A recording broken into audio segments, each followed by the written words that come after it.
Thanks for stopping by. You're welcome to my YouTube channel. I'm Duchess Sato, a business consultant and fashion entrepreneur. On this channel, I share content on business and lessons from my personal experiences in my entrepreneurial journey. You're in the right place. If you like what you're watching, do not forget to hit the like button and also subscribe so you would be a part of the family. I would love to have you as a part of my community. So, today I am going to be sharing on a personal experience, the lessons from a personal experience perspective, something that actually happened to me in the last 1 year at least. And I hope that other entrepreneurs, yourself, or persons you know that may have been in this boat would also be able to learn from my personal experiences and make the necessary adjustments as the case may be.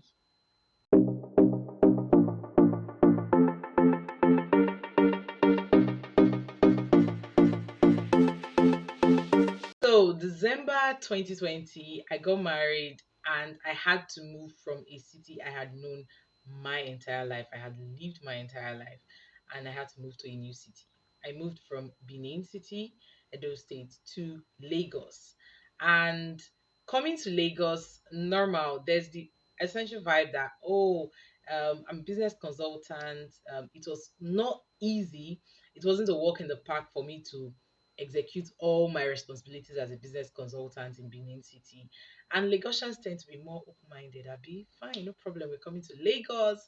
I'm going to be able to settle here and make my mark and do XYZ and do this and do this and this and do that. I had all those plans, I had all those pictures, I envisaged everything. But now here was the bombshell. Honeymoon phase passed and it was time to get to work, like for real, for real. I had to be dragging myself. Like I dragged myself for most part of 2021. My businesses suffered because I wasn't able to focus. I wasn't able to, when I say focus is the word, I wasn't able to be properly grounded. I thought I had this thing locked down. Like I was going to just move, give myself a couple of weeks maximum, and I'll be able to adjust. Relocation did me a number. Now my creative abilities dropped, like really dropped. My desire to even work the way I used to, it was just flatlined. I was just living each day as it comes, and I knew that there was something wrong, and I was trying to fix it, but it wasn't getting fixed.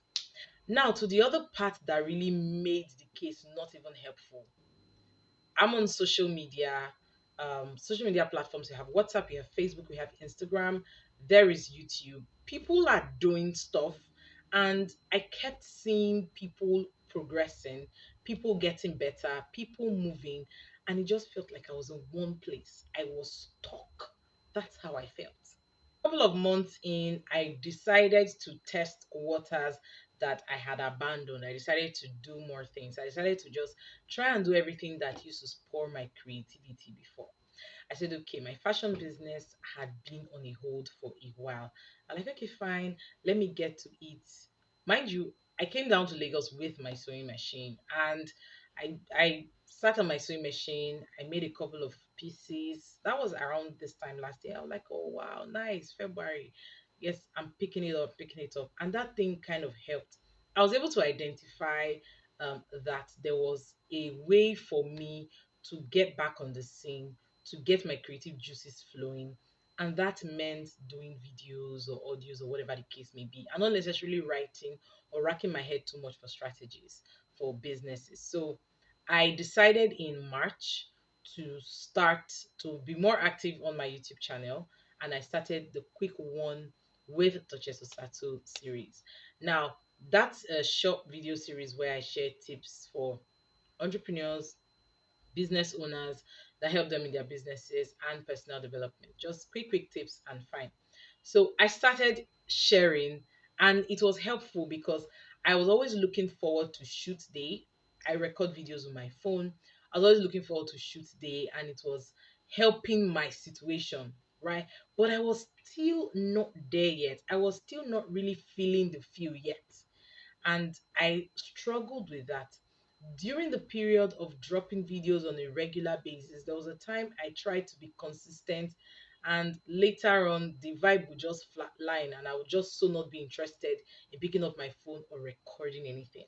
In those moments, as much as I wasn't having the vibe to do video content and everything, then challenges here and there popping up, I was I was still able to carry out some creative work. But I was performing at my like 30%.